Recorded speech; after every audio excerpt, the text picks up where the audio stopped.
мы, еще раз хочу подчеркнуть, да, украинский кризис мы рассматриваем, исходя только из того, что вся цель этого кризиса, которым активно способствовал Вашингтон, вся цель этого кризиса – это изменение геополитической, военно-стратегической ситуации в южной части России. Ради этого все и затевалось.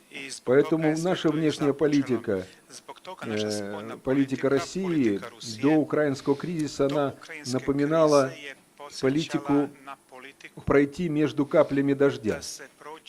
То есть, не вступая в жесткий конфликт и противостояние Соединенными Штатами Америки, все-таки защитить наши интересы, обеспечить их, наши интересы, и по вопросам Ближнего Востока, Сирии, например, и по востокам развития энергетических проектов, Южного потока, и в отношениях с Ираном.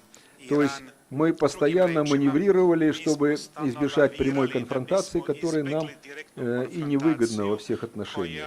Но сейчас